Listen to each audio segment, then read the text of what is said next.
Hey dudes, I'm back. It's Wednesday on Geeks of the Week. I'm Luluco, and yes, I promise I'm really here.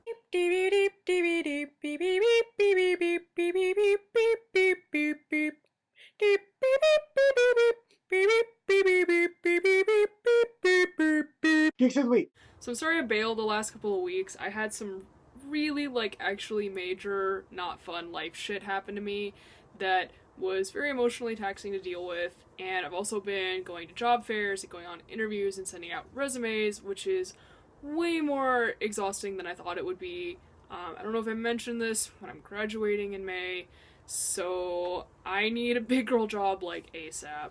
So I'm most of my free time has been going to that, which is great.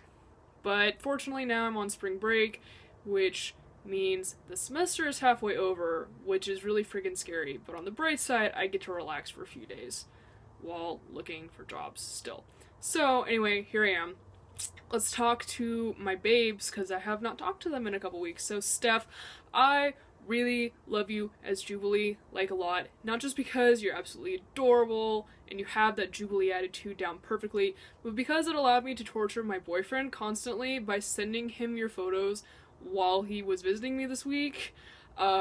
Because I don't think there's a single comic book character, like in all of comic bookdom, that he wants me to cosplay more than Jubilee. So I was just like, here, Steph did it, and she's perfect, so be happy. And since you got to molest your newest figure on camera, I thought I would do the same. Like I said, I had a shitty week, so my best friend Barracuda sent me my birthday present early, and it's beautiful and off camera.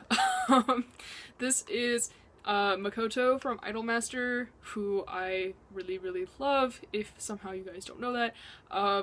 And this is the Angelic Island series from Kotobukiya, which is my favorite figure company, tied with Alter probably. And yeah, and Barracuda got this for me for my birthday and sent it to me early because I was having a shitty week.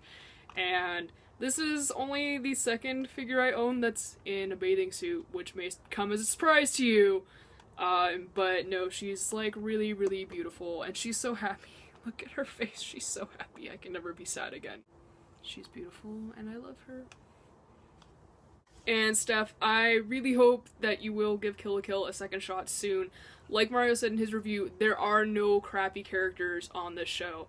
And even if you're not into shows that have a lot of action or a lot of fan service, and like Mario said, the fan service actually has a place in the show, believe it or not.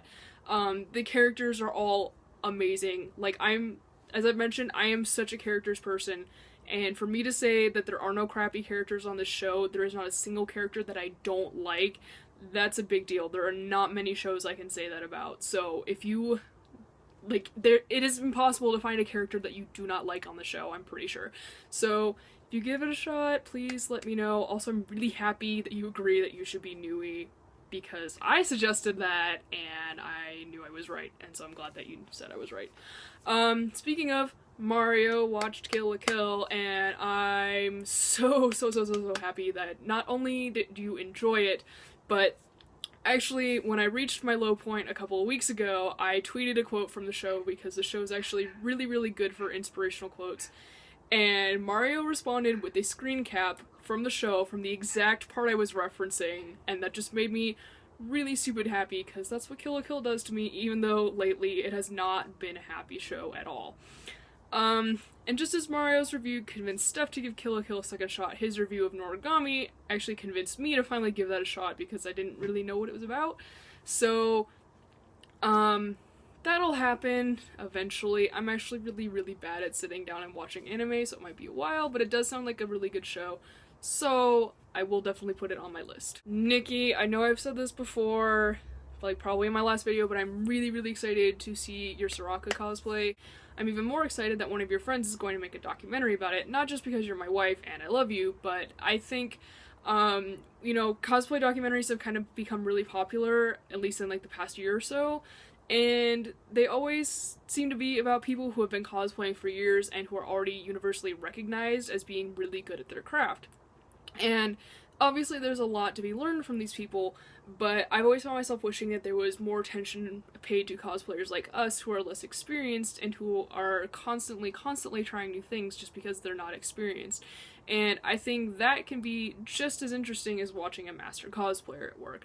So really excited to see that, especially because it'll help me see you working on Soraka, which is awesome. Also, if I get to cosplay with you and Johnny and Jen at Fanime, I will probably cry because I love Johnny's armor and prop builds so much. I read his blog obsessively whenever he posts something new about something he made. And I know Jen is one of your really good friends, and I would really like to meet her for realsies. And good lord, I hope I find a big girl job so I can go to Fanime, otherwise it will break my soul. So briefly, I'm gonna go over some cosplay stuff that I've been working on since Nikki and Steph talked about theirs. As I mentioned in my last video, I'm working on Lucina from Fire Emblem. This is actually my wig for her, which you may notice is very beautiful and very thick and full and awesome. This is actually from Epic Cosplay. Yes, I still need to cut the bangs. Please enjoy my stupid hair clip. I have not got a lot done on her because I'm having trouble not only finding fabrics, but picking them. Like, I kind of know what I want in my mind, but I cannot find the right color in the right fabric for it. And shout out to Steph for being super helpful in kind of helping me pick out fabrics, because I shot her some questions and she gave me a novel of a response, which I haven't responded to because I'm still thinking about it. So that's going kind of slow, but a friend of mine who is a cosplayer who goes by Aria of the Will, she recently got super into Kill la Kill, and months ago we talked about doing shoots together as whatever characters we were gonna do, and she actually made Mako recently, and she was super freaking adorable, and she was like, I would love to shoot with you as Ryuko, and I was like, yes please. So the Ryuko cosplay I have right now isn't actually in the show, it's only in the ending animation, so I was like, well, I should probably do something that she wears when she's with Mako. So I'm actually making her outfit from the first episode where she's just wearing like the super cool jacket and like the rest of her old school uniform. That's going okay. The jacket has been more trouble than I thought it would be, but I bought my shoes today. The skirt's all pleated, it just needs finishing touches, and I actually am doing something really cool for the designs on the jacket. I actually cut this out with my vinyl cutter that I got for Christmas, which I haven't gotten to really use yet, but it's super awesome. So this was just a test I did out of some poster board, and I'm really excited to have appliques that are perfect. Thank you, vinyl cutter. So I'm hoping to maybe get that done for an event on Friday, because I don't have any cons planned right now because of life stuff. So it would be really nice to be able to wear it at an event sometime soon, but we'll see if that happens at all. Running low on time, but also I'm doing a shoot in Satsuki in like 2 weeks. I'm gonna be doing a really awesome private shoot with my Satsuki cosplay. I'm peeing myself with excitement over that because I don't get to do a lot of on-location shoots. Locations and willing photographers are hard to come by here, so I'm really excited to do that, and I have no doubt the results will be awesome. Not because I'm in them, but because my photographer is really cool. So I'm almost at the 10-minute mark, so thanks for sitting with me. Glad to be back. Love all of you, and I will see you guys next week.